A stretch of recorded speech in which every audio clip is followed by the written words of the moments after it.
Hey there, this is my Kiravet's K-7M review, and it's tractor time. To start with, I'll quickly cover that this truck review was written as of the 19th of September, just before the official release of Phase 8, so some things may have changed. Anyways, the K-7M comes with the LAZ tractor engine, which is pretty weak sauce, and a special gearbox and 79-inch MSH1 tyres, so it's very aesthetically pleasing. There's no option for suspension because the majority of tractors just don't have suspension. They just have an axle pivot point in the center of the axle, and that's about it. The truck has all-wheel drive always on and with a solid 340-litre fuel tank, but unfortunately it lacks diff lock at the moment, meaning that for general driving off-road, you'll be seeing a lot of wheel spinning a lot, and like in the mud and on dirt tracks. And the Phase 8 map is, like, the roads are very undulating, and there are a couple of really deep spots. I am hoping that diff lock is added for both tractors in the near future.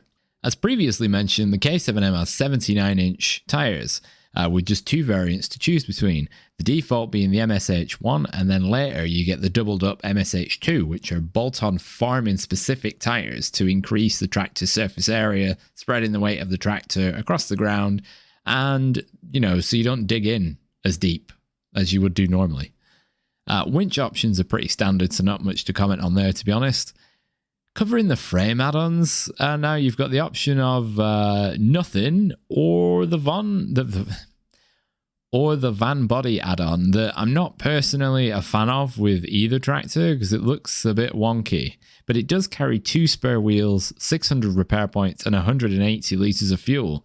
This tractor cannot tow trailers though, apart from the farming equipment trailers, despite the visible tow bar. From the footage, we've got the K-7M travelling around with both single and double tyres on, the varying points, as well as carrying out some farming work. And before you properly use this tractor, you'll want to make sure that you have the engine and advanced special gearbox upgrades that can be found in Tamir and Alaska respectively, or else you will really be struggling.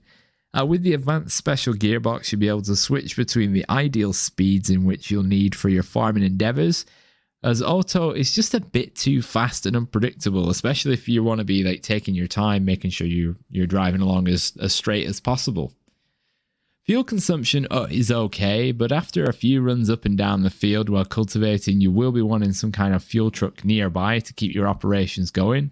For instance, I used the Bandit, the Bandit with a tanker, and that was fine. On the roads and tracks though, the fuel consumption is pretty reasonable. I did try to tow a dead Azov 7 as part of one of the new missions in Phase 8 using the K-7M, and it was pretty painful, so maybe avoid big rescue projects with this tractor unless you've got all the upgrades going. I imagine that with such a wide profile, it would be hella hard to tip this thing over, potentially making it a somewhat random candidate for exploration in the future.